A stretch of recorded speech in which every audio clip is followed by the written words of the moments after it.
Okay, so we are at 9:30. I'm going to start. Hey there, welcome to Ignite at NCTM. I am Brian Shay. I'm from San Diego. I teach math down there, high school, and I'm also involved with the California Math Council, and so they convinced me, yay, California Math Council. And so I did an Ignite talk a few years ago, and so now I'm doing this MC thing for once in a while. So what this is you're going to hear 10 really exciting, really intense talks. They're 5 minutes long. All the slides are going to auto-advance, and so our 10 speakers are really uber prepared and freaking out right now. If you were to watch them all, they're frantically looking at their notes, biting their nails, and cursing myself and Suzanne and the rest of the math forum and NCTM. But we're going to have fun. You're going to be really inspired. Sorry there's no open bar, but it's a little early, so next time maybe we'll have an afternoon slot. But we're going to start with the amazing Peg Cagle. So as Peg's coming up, I'm going to introduce you, Peg. The way I'm going to introduce Peg to you is I'm going to give you two truths and a lie. And at the end of her talk, I'll tell you which is a lie, and that's how we're going to go through and introduce our 10 speakers. So this is the amazing Peg Cagle. She is apparently a million-mile flyer with United Airlines. She has completed all the requirements to become a licensed pilot, and she has taken a hot air balloon ride with an NCTM president. Let's see. Here we go, Peg.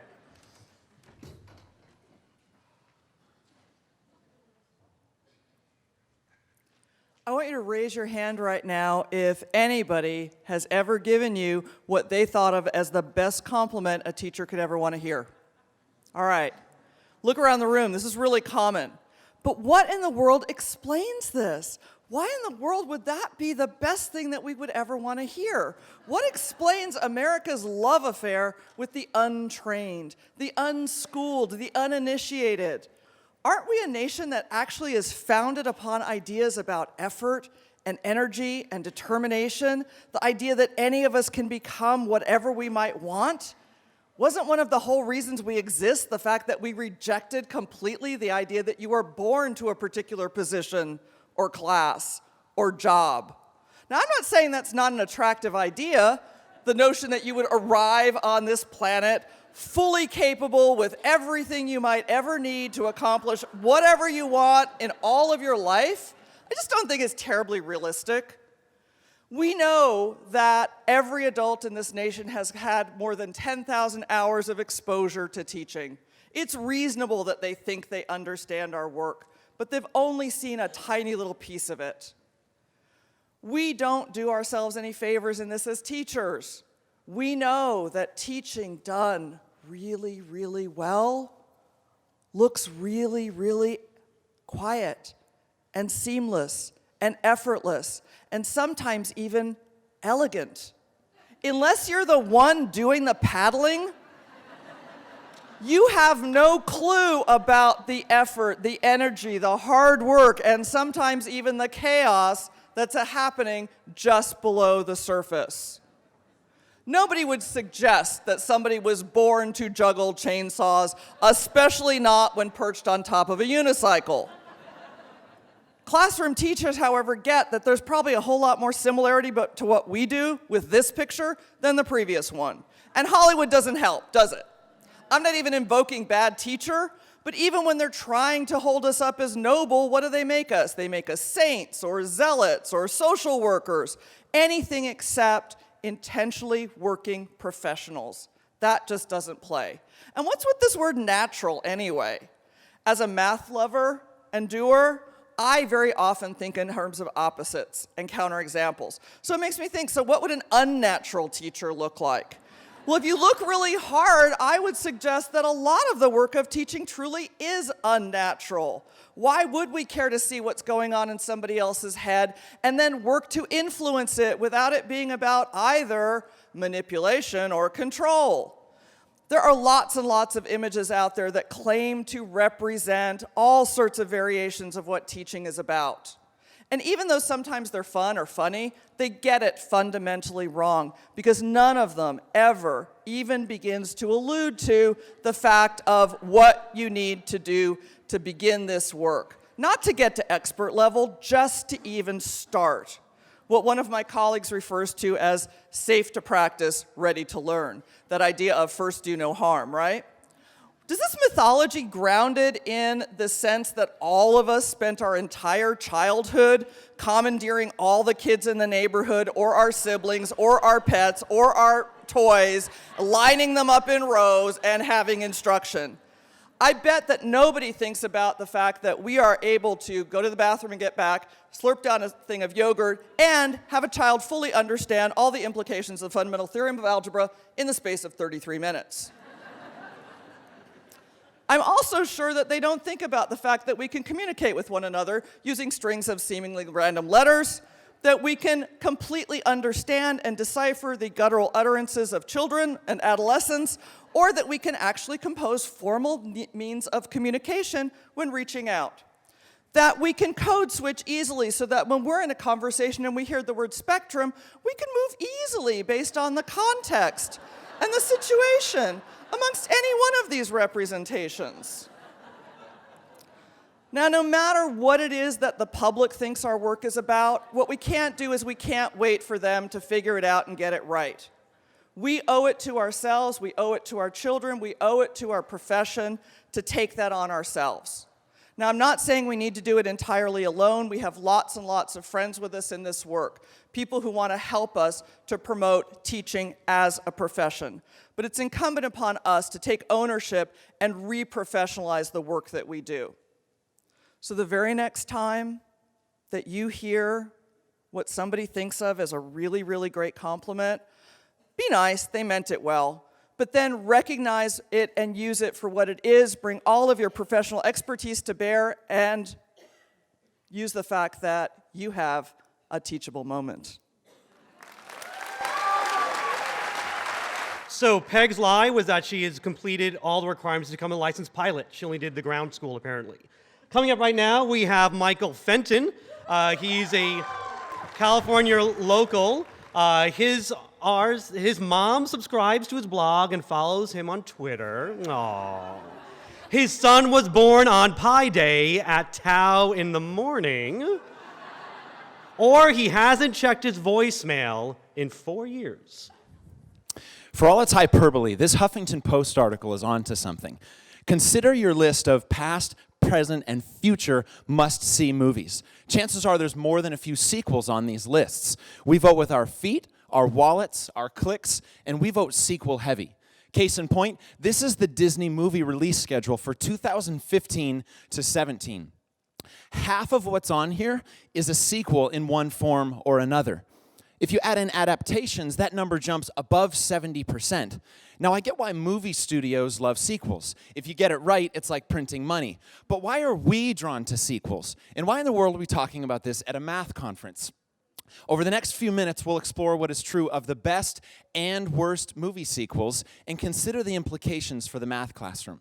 Number one, the best sequels take advantage of our existing investment in the context and the characters and then hit the ground running. The opening sequence to The Lord of the Rings, The Two Towers, does just this, and it works because this is not our first minute in this world, but rather our 201st. For a classroom parallel, consider this task where students calculate the number of Skittles in the cylinders. After a while, they've become familiar with the context and the characters. Here it's Skittles, cylinders, volume formulas, and so forth. So when we ask them a follow-up, a sequel, a new mathematical adventure in that same space, they're ready to dive right in. They've already put in the mental work so that they're familiar with what's what and who's who. The foundation is laid, and then they can build upon it. Number two, the best sequels strike a balance between familiarity and innovation. Toy Story 2 brought back Woody and Buzz Lightyear for a new adventure, but Disney and Pixar pushed this film to new heights and greater emotional depths by bringing in a new central character in Jessie. For a parallel, think about Dan Meyer's Car Caravan. This is the first 3-act task I ever did with students, and it's the first problem where I learned about that word sequel as actually mathematical pedagogical vocabulary. The original question is simply, how many cars? Now, a good sequel will bring in familiar elements, but it will also push the problem into new mathematical territory.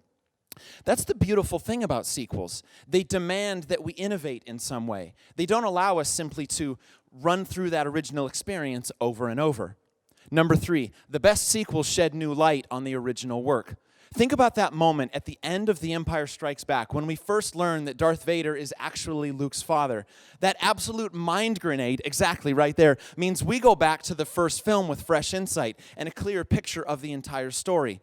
Think about this parallel in the classroom. Students calculate the perimeter however they want, maybe by adding up all the individual sides. So, what could we do as a sequel to this that would bring new insight to that original problem? Let's reverse the problem. Students then probably make up, invent, and then add together all four sides, working sort of one at a time. But eventually they realize, hey, I just need a pair of sides that adds up to 10. And then you can never go back to the original context and not see that structure there. Now, not all sequels are great. In fact, some are downright awful.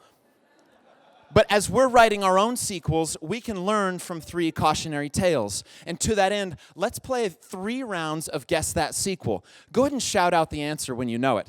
A forgettable romp with worn-out characters. Painful third installment. There's being a good sport, and there's career suicide. De Niro is close to the edge. Do you know it? Nobody? Little Fockers brings us our first warning, which is know when to stop.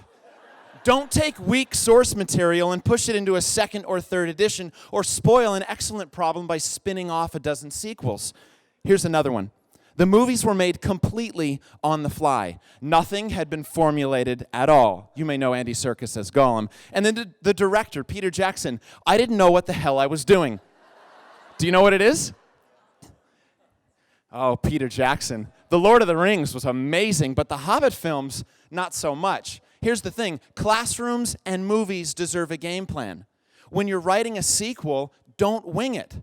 Do the prep work. Actually solve the sequel and then bring it to your students. Number 3. Someone actually said this. Every time I watch this movie, blood comes gushing out of my eyes. This is an insult to movies, golf, gophers, and humanity in general.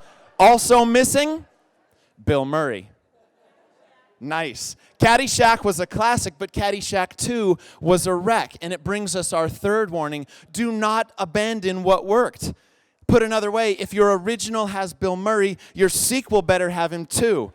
Now, when you're writing sequels, know what worked and build from there. So, as you write your sequels, whether it's to your own problems or ones you found online and in textbooks, I hope you'll keep these 3 lessons in mind.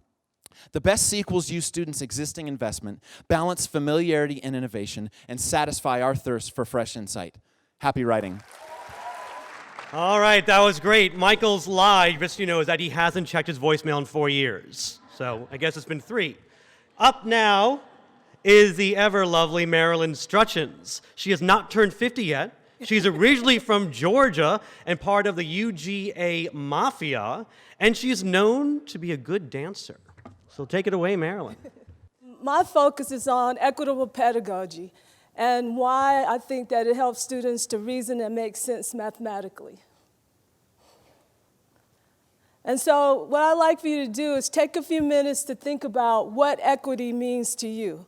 When you think about equity, how would you define it? So take a few minutes and think about it inside your heads. And when you use your definition, how do you interact with students based upon it? Are you thinking? Equity does not mean that every student should receive identical instruction. It means that we should provide students with what they need in order for them to succeed. Equity means being unable to predict students' mathematics achievement and participation based solely upon demographic characteristics. We should be able to help students move forward based on their knowledge and understanding.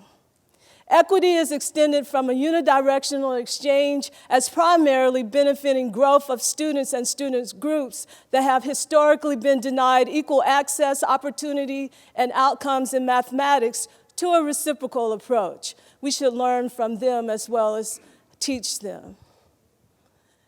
The concept of equity includes the equitable distribution of materials and human resources, intellectually challenging curricula, educational experiences that build on students' cultural languages, and pedagogies that help students to succeed.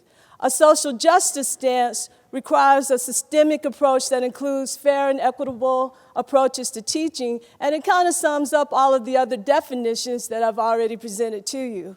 Equally important, a social justice stance interrogates and challenges the role power, privilege, and oppression plays in the current unjust system of mathematics education and in society as a whole. We need to change the idea of mathematics being a gatekeeper to a gate opener.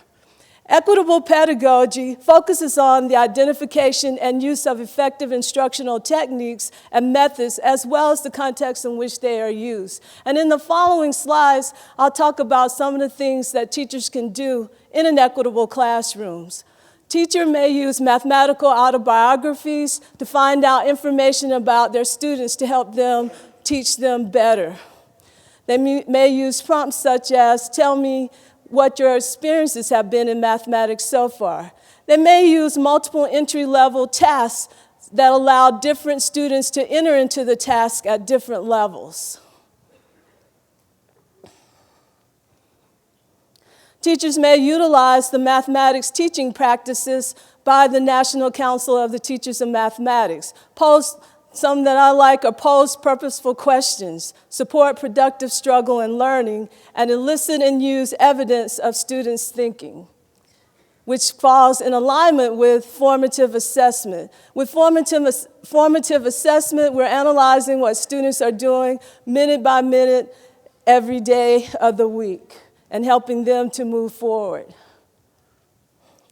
Also, teachers may use activities that are centered around social justice issues, like studying statistics related to racial profiling and determining whether injustices have occurred, and then suggesting what steps should be taken next.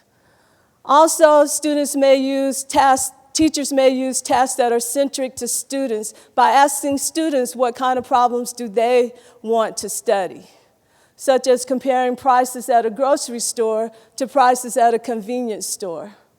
Also, it's important that students understand that mathematics does not come from math gods, but from people just like them, that we could all contribute to the development of mathematics. Teachers may foster relational equity among students in which students learn to appreciate the contributions of their peers from many different cultural groups and with many different characteristics and perspectives, using cooperative learning in ways that really help students to appreciate each other's thinking. And then also it is important that teachers engage families in doing mathematics, inviting parents into their classroom and helping them to see what their children are learning and invoking them as partners in their children's education. Using these strategies and others could lead to positive mathematics identities. This is a student that really loved geometry because he was really engaged in it. He was able to make conjectures and test them out. And then perhaps we will have students who can have many options like John Urschel. He's a football player, pro football player, and is also working on a PhD in mathematics in his spare time. So Marilyn's lie is that she's not turned 50 yet. Amazing. Whew. Damn. Next up is the very tall and very handsome Andrew Siddell. Andrew does not have any tattoos. He played college basketball, and he had dreadlocks in college. Huh. And so here's Andrew, everybody. Can you think of a dirty four-letter word that most teachers use every day? The one I'm thinking of has the letters I and T in it. It shouldn't surprise you the dirty word I'm thinking of is time. What were you thinking, you dirty birds? But seriously, think how often you've used that word. I don't have time to teach that. We don't have time to go over that because the classroom clock has so many time constraints. But it's actually counterintuitive. Don't let the time constraints hinder your art of teaching. Instead, allow the time constraints to improve your art of teaching by maximizing the effectiveness of what you do.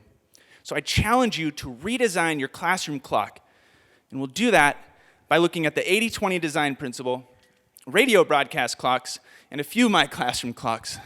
That'll be scary, but we'll get through it. So let's start with the 80-20 design principle. Think of it this way. 80% of the functions you do are just 20% of what you could do. Let me give you an example. Think of toolbars in a word processor. Toolbars are useful because 80% of what we want to do can be accomplished by just 20% of the tools available to us. So having those most important tools in one space helps maximize our productivity. So as teachers, we need to find the most effective 20% of classroom functions and make those available to students most of the time. It's not easy, right? It's not easy to redesign a classroom clock with the most critical functions that maximize learning. But I believe we can do it. And I believe we can learn some things from radio broadcast clocks. So let's talk about radio.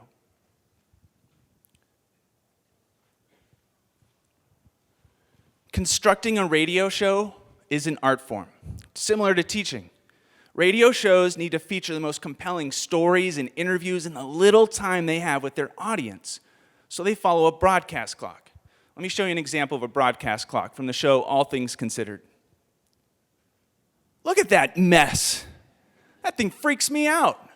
But imagine the art of taking a 60-minute story and squeezing it into a 12-minute segment. But what's the purpose of this thing? Well, one purpose is to respect the interlocking gears of the national and local radio shows. Another purpose is to eliminate crappy radio by squeezing great content into short segments so shows start and stop on time. Look, great radio is better storytelling because of the time constraints that the radio broadcast clock has. Great radio follows 80-20 principle. I believe we can use these ideas to redesign a better classroom clock for great teaching. So on Monday, start fresh. Redesign your classroom clock to maximize learning. But I hope your clock looks nothing like my first year of teaching. Here was a typical 45-minute class, my first year. I didn't follow the 80-20 design principle. I wasted time on classroom management, housekeeping. I reviewed homework for over a third of my class. I taught to the bell and didn't maximize learning. But over the years, I started to find effective classroom functions and started working them in. Here's a couple. I learned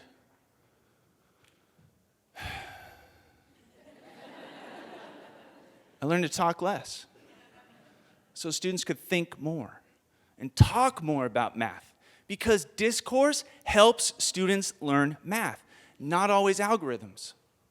And speaking of algorithms, I learned to assign less rote problems, which gained us time to do more problem-solving tasks and activities. So over the years, I started learning to include more effective classroom functions in my clock, and it started to look a little bit more like this, where I was getting closer to that 80-20 design principle.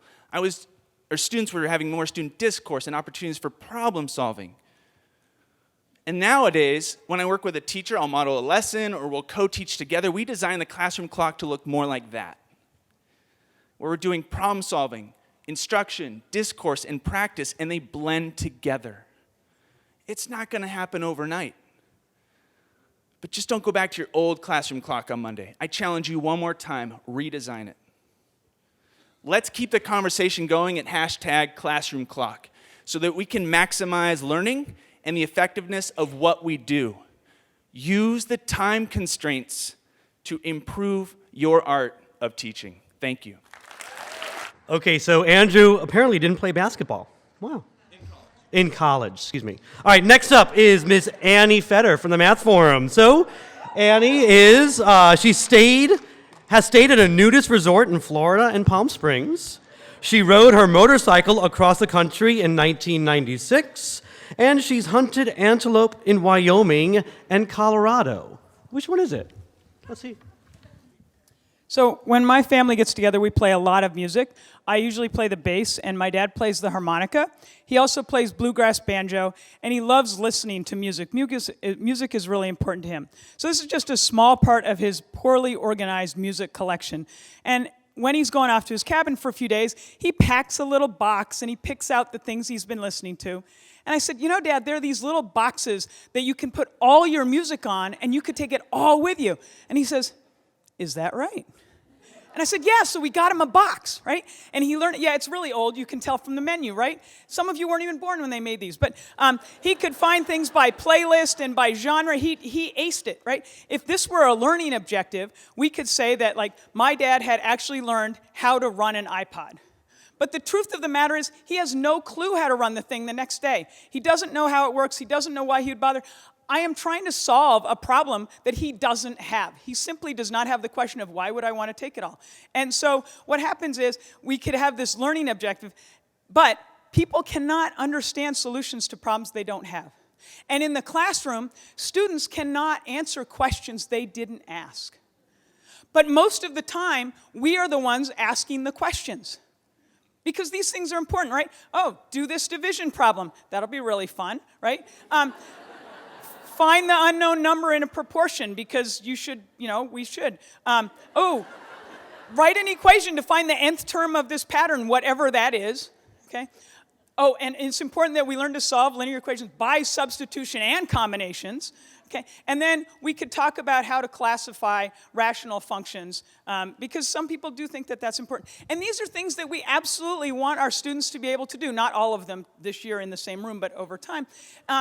And so we think of these as students will be able to do these things, and that's important. The problem is, if all we care about is that they can do those things, then they think that just the doing of those things means that they are succeeding. So when you write something like this on the board, even worse, the kid thinks, if I know to invert and multiply and get this answer, then I know how to divide fractions. I know what it means about fractions. Right? The kid doesn't even realize that there's okay, so 7 divided by 2/3, so that means that how many 2/3 are there in 7, and there's going to be more or less than 1. That they don't really know about this. So we have to think about, how do we get them asking questions about math instead of, so what do we do? Well, instead of just giving them problems and instead of thinking them as little things they need to do, let's put things in context, perhaps, and different situations. Here's some examples. So you want them to divide numbers. Okay, that sounds nice, but a nice way to do that is, what if you give them a context around division? So instead of this, let's have a story that involves that. They don't need to know it, and it doesn't hurt to have a puppy, right? And they'll come up with informal methods to actually answer the question, and you can get to the procedure down the line, but they'll have done the part that's important. If this is important, what if we have a 3-act task that does this? If we had sound, you could hear the whole thing.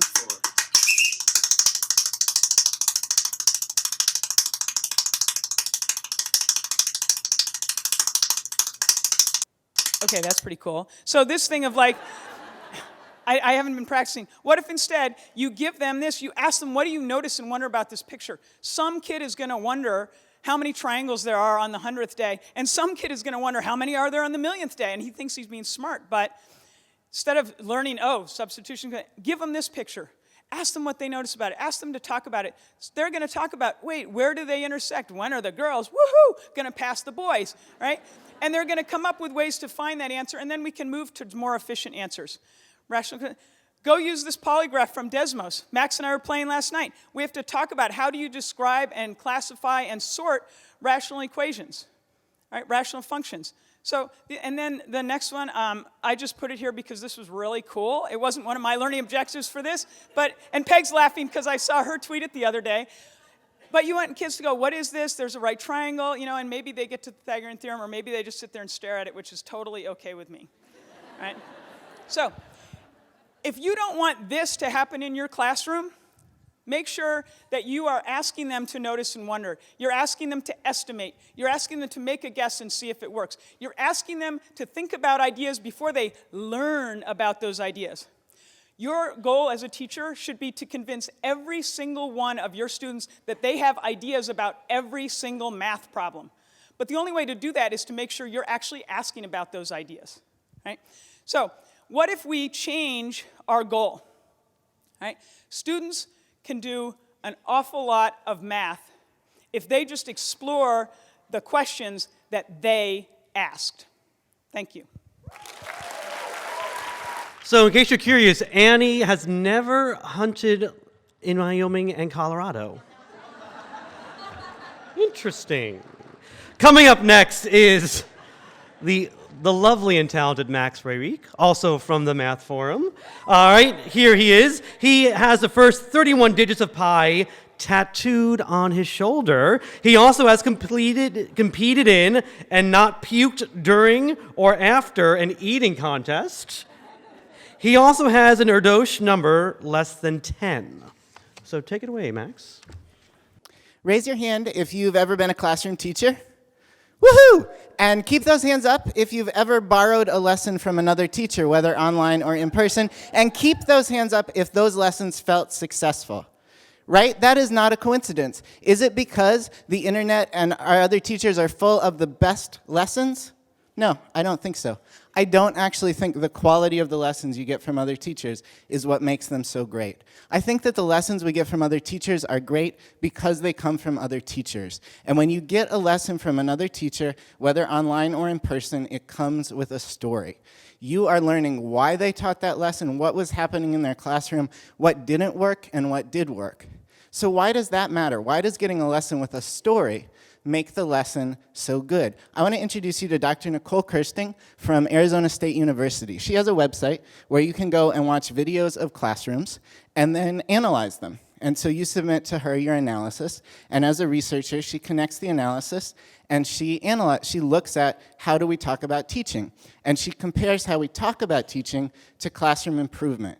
And what she found is that the only way of talking about teaching that correlated directly with students learning more was making suggestions to improve the mathematical content of the lesson. So when you get a lesson from a blog, you're already thinking about how can I improve the mathematical content of the lesson? You know what the problems were with the lesson, you know what students did and didn't understand, you know why the lesson was taught. And so you're thinking, how could I improve this lesson? How could I make the mathematics connect to my students? What's different in my situation? What do I need to tweak? And that thinking is the kind of thinking that correlates directly with improved student outcomes. Compare that, if you will, to a teacher's edition. They don't tend to invite that kind of thinking from us. They tend to tell us, this is the lesson you will teach, this is how you will teach it, and your job is to implement that. And that's what most of the support in the teacher's edition is for. So should we all go get all of our lessons from blogs? Because those are the lessons that come with stories and make us think like improvers, think like the people who have better classroom outcomes.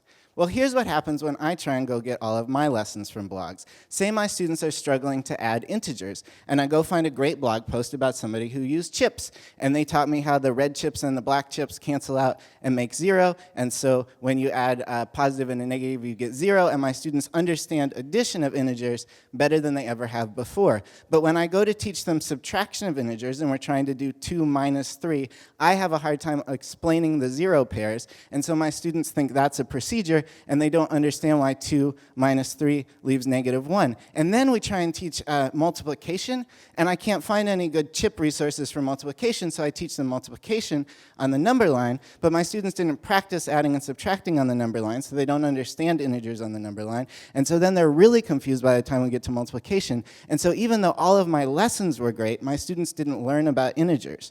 So the reason not to get all of our lessons from blogs is coherence. Making a coherent story about the mathematics is really hard when you're pulling from everybody on the internet. And coherence is expensive. It's not something that one teacher can create in a year from everything on the internet. It's not something that one PLC can create, because it takes vertical alignment and horizontal alignment and standards alignment and pedagogical alignment, consistency. All those things are time and money intensive. And that's why teachers' editions end up being written like Bibles. We think that in order to sell curriculum that we've invested so much money in, we must make it sound like our curriculum is the best, it is the way to teach, and we can't tell you how we wrote it. So we end up with these locked-down curriculum that don't explain any of the thinking and richness that went into writing it. If we want teachers to teach well, we have to free the textbooks. And I don't mean open education resources. I mean that authors should be talking about the struggle that went into deciding how to represent integers in the integer chapter. They should be blogging publicly about it and engaging with the teachers who are going to teach. There should be commenting on how authors are thinking. And then the teachers who are implementing should be writing about the choices they make as implementers and how that affects how the curriculum is actually enacted. And then the authors should be coming back and commenting and saying, wow, I never thought about that, or that's an interesting way to do it. And then everybody is in that mindset of making suggestions for improvement. Everything we read about the curriculum puts us in the mode of thinking that improves classroom instruction. So when we talk about what should curriculum look like in the 21st century, should it be open education resources? I will push back and say, don't put your money on open source. Don't put your money on crowdsource. Put your money on open stories and crowd engagement. Thank you, Max. That was great. Max does not have the first 31 digits of pi tattooed on his shoulder, just so you know. Up here is Miss Tracy Sager. And here's a little bit about Tracy. Tracy broke her foot on Valentine's Day 1993 when she tripped over a boot while dancing around her dorm room to Prince's Little Red Corvette. We've all done that. Tracy's favorite grade is 5th grade, and also she cannot carry a tune to save her life. So please, don't sing. Thank you. This is Julia Robinson. In 1948, just after completing her PhD, she made the first of several important conjectures about Hilbert's 10th, one of the great unsolved problems in mathematics. Also in 1948, a Russian baby was born named Yuri Matyasevich. He grew up to become a mathematician too, and was also interested in Hilbert's 10th.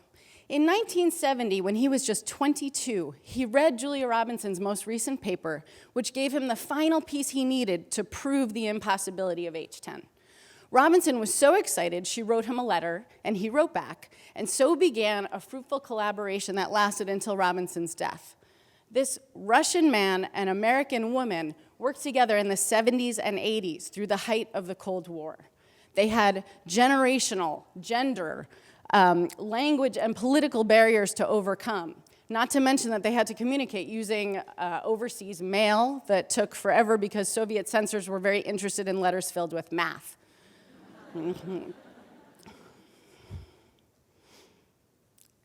They worked in a variety of ways together. They listened to and built on each other's ideas, they argued with each other, they critiqued each other's work, and when they were stuck, they brought in more collaborators. They managed to do all of this fantastic collaboration without a teacher saying, okay, so Hilbert's 10th is going to be a group project. They worked together because they actually needed to. Mathematicians work in varied and complex ways, and I would like us to teach our students how to collaborate in ways that are this fluid and powerful. I've chosen 4 types of interactions that are authentic to the discipline, but also have high yields for us from a classroom and pedagogical point of view. So I'm going to take them one by one, very, very, very fast, Ignite style. But before I do, I want to give props to working alone. We all need individual think time.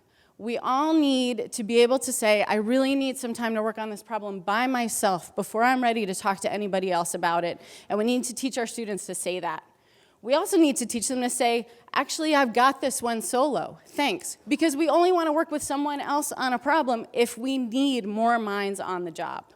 When we feel that need, we seek out what I'm calling a thinking partnership. The invitation to a thinking partnership sounds like, could we work on number 4 together? Or could I run something by you? The language is raw and unfinished. The work is generative and supportive and unorganized. Students learn how to listen to and nurture each other's ideas as they zigzag through puzzling problems together side by side. But sometimes they get stuck, and now they need an influx of new ideas.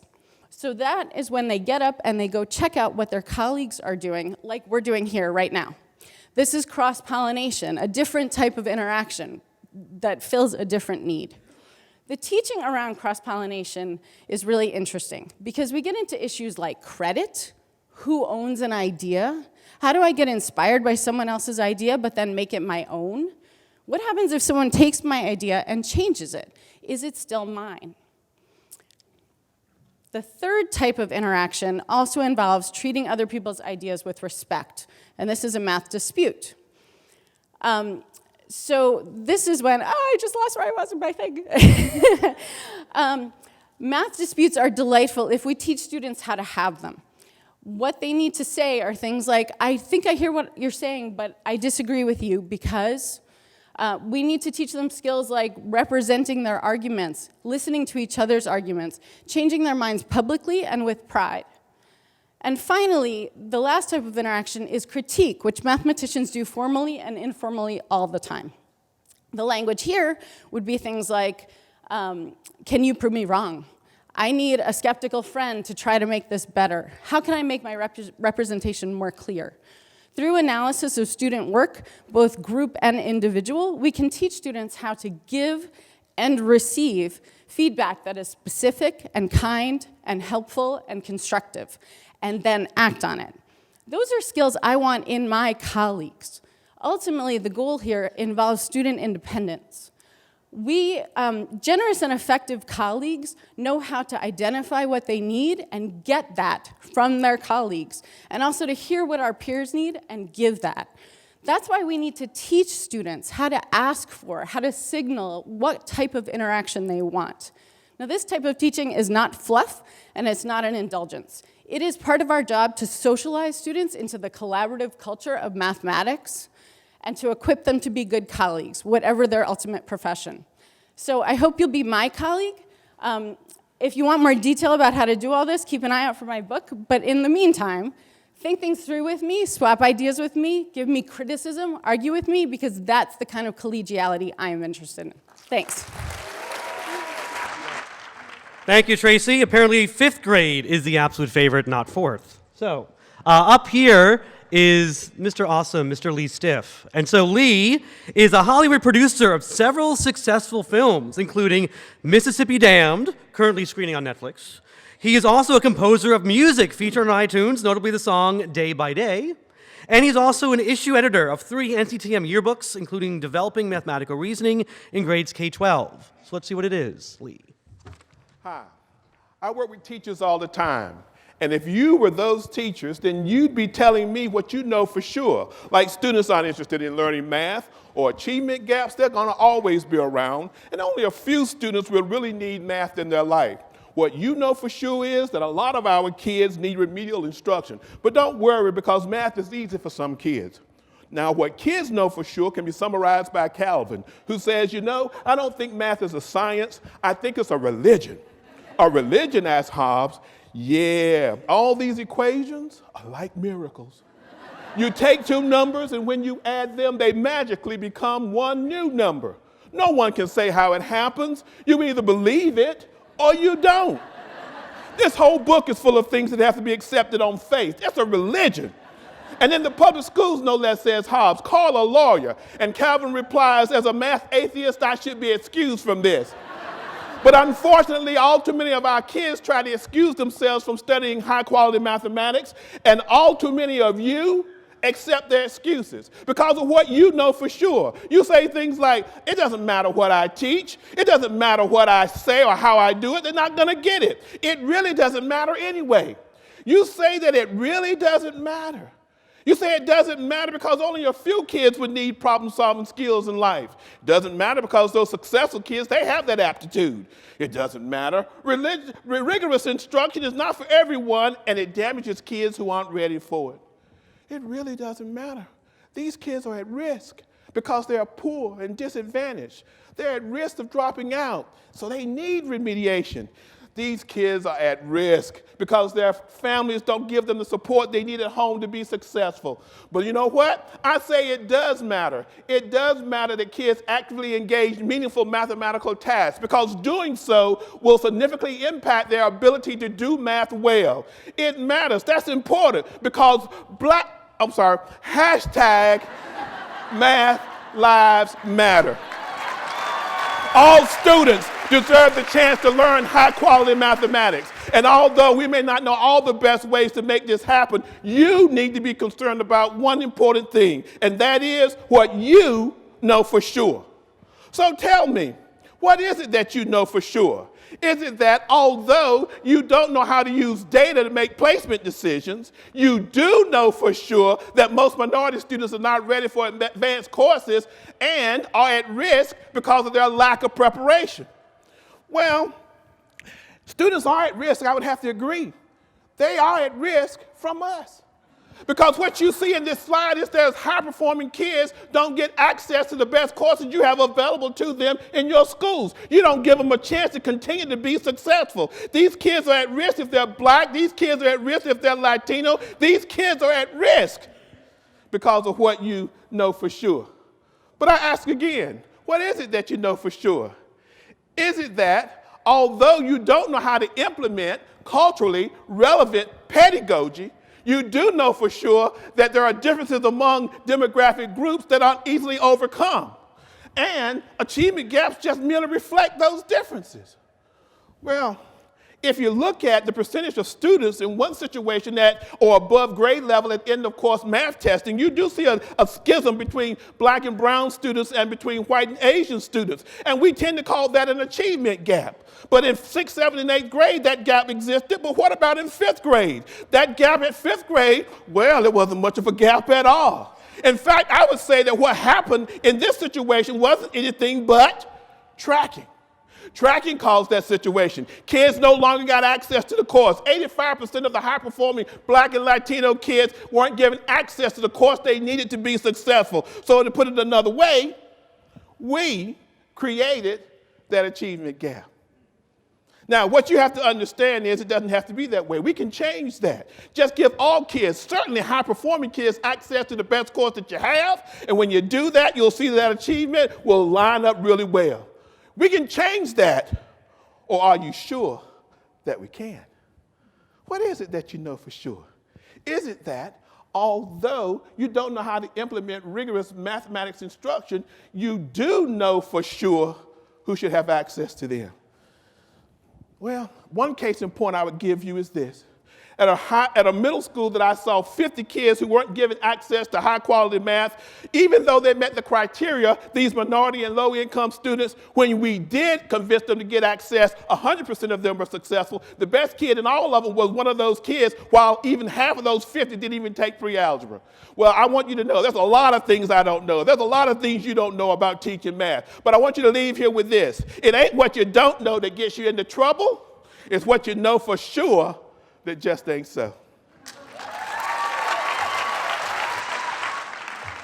Thank you, Lee. So his lie is that he's not the editor of NCTM journals. Everything else is true about him. Everything.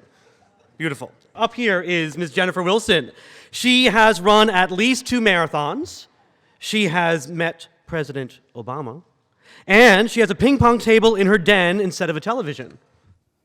What images come to mind when you hear slow food? My family and I live on First Fruits Farm, and slow food to us means growing and putting up as much food as we can, taking care of chickens, and enjoying slow food meals with family and friends.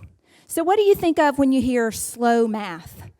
Tweets that have been hashtagged with slow math often bemoan boring professors who drone on and on with example after example. Hopefully you're not thinking, let the most boring class in existence begin, like Anna. Some people use slow math because they need for the math to slow down. We're learning 3 chapters in 3 hours. Let's just say I'm the only one not panicking. Others use slow math because they're embarrassed at how long it takes them to do the math. Kara tweets, based on how long it takes me to calculate a dinner tip, you'd never believe that I took and passed college-level calculus in high school. AJ is learning how to write linear equations. Apparently the 4th time taking algebra was a charm. So what could slow math look like for students and teachers in the classroom? If we started a slow math movement, what would we value? If we wrote a slow math manifesto, what would we include? My 10-year-old was making hot chocolates the other day. She pulls out the 1/3 measuring cup out of the drawer and asks, where's the 2/3 measuring cup? I almost immediately said, just use that one twice. But I caught myself and instead I asked, how could you use the 1/3 measuring cup to get 2/3?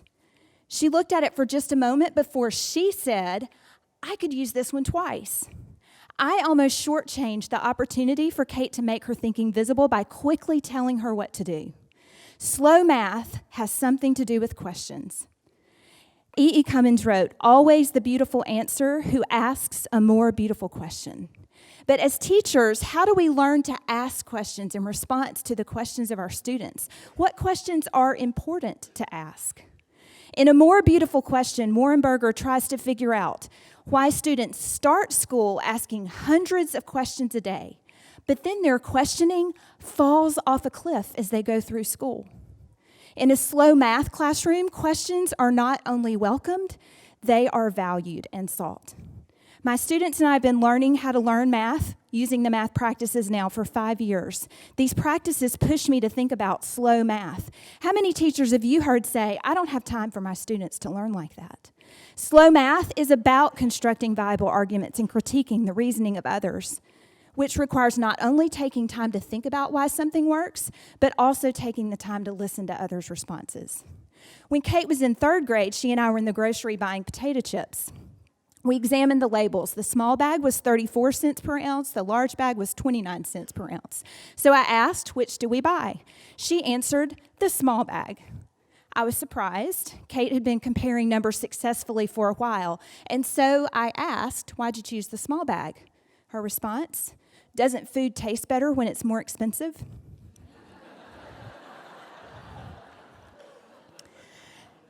In the slow math classroom, we take time to listen to our students' reasons. We worked some find the error problems recently from our textbook. What can you find right and wrong about this work? How can you correct it? When we got to number 2, I asked, "What's the error?" And as always, someone said, "I don't think we can use trig when the triangle isn't right." And I replied, "Well, not yet. Eventually you'll be able to."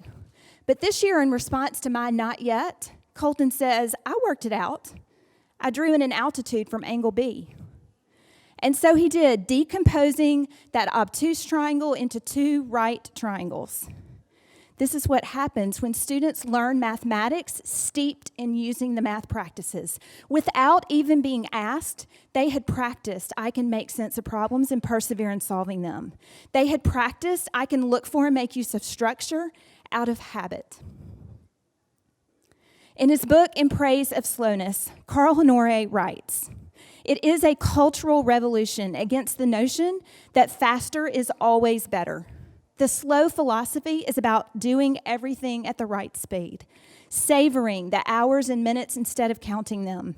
It's about doing everything as well as possible instead of as fast as possible. Slow math is about quality over quantity in our teaching and learning of mathematics.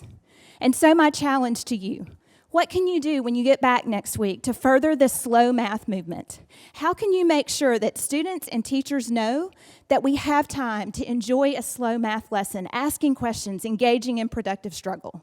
Let's continue that conversation at the Slow Math hashtag.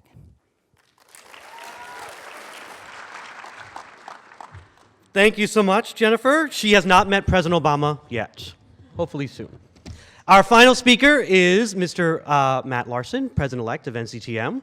So finally, Matt Larsen is humbled to be on this Ignite program with these other presenters, and he finds it more than a little intimidating. He lived in Nebraska his whole life. Nearly everyone that lives there has. Few move there on purpose. And the real reason he lives in Nebraska is because his wife is in the Witness Protection Program. Take it away, Matt. Imagine, if you will, that contentious standing room only parent meeting on your new math program. I was in just such a room a year ago. When the week-long meeting ended, I went away feeling beat up. And I asked myself a simple question: why? Everyone in the room wanted exactly the same thing, for our students to be successful in mathematics. And the changes we made in our math program were producing the best scores ever on the state math test.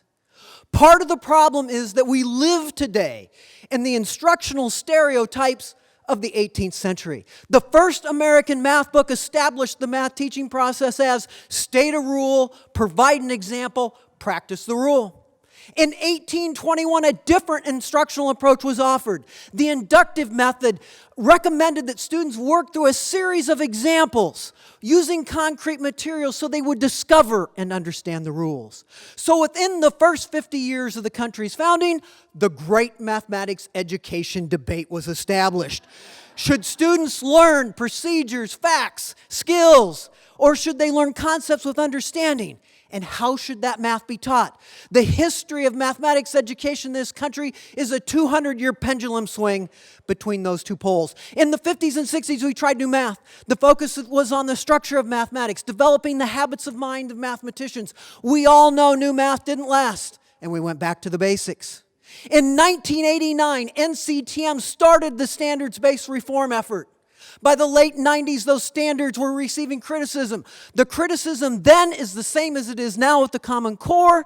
Parents expected teachers to tell. We encourage students to think. In 2010, the Common Core state standards are released, and there's great enthusiasm that finally the pendulum swing might stop. Those initially well-received standards are now under attack from both the right and the left. Why all the controversy? Usually the reason is misinformation. Some think the standards are a federal conspiracy. Some confuse standards with curriculum, confuse standards with testing, confuse standards with instruction. And now all this crap spreads virally through social media. Some of the postings that went viral include using the number line to understand subtraction, or the 10 frame to build number sense. But in both cases, the objectors confused an instructional strategy with a mathematical standard. It is so tough because teaching is a cultural activity.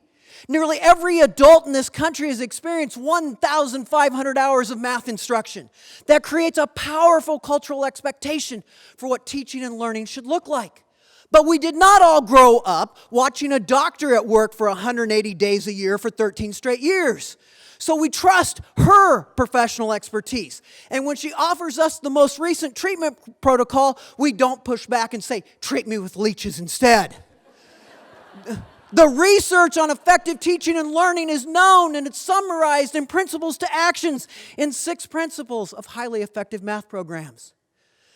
Principles to Actions offers 8 research-informed instructional strategies that, when effectively implemented in positive environments, advance student learning. We know what makes a difference. We simply need to implement it consistently in each and every classroom. We need to clearly define for everyone what mathematics literacy means in the 21st century. Our students need to learn how, why, and when while building a positive mathematical identity. There is no reason this should be controversial. We need standards in common, and we should stand up for them. There's no reason expectations should be different in California than they are in Maine. We need to tell people there's no such thing as new math. There's no such thing as Common Core math, but there are research-informed instructional strategies today.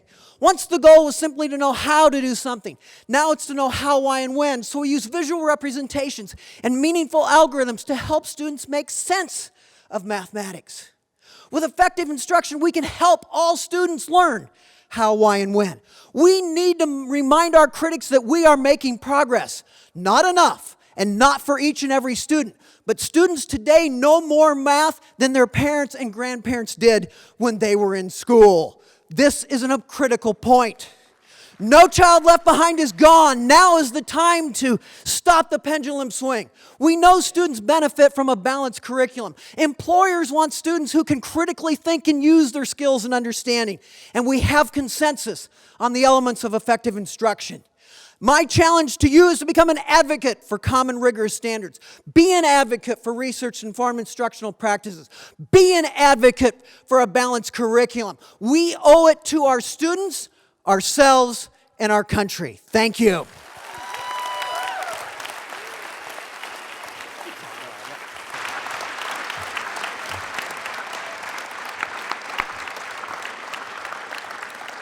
Just so you know, his lovely wife Tammy's not in the Witness Protection Program.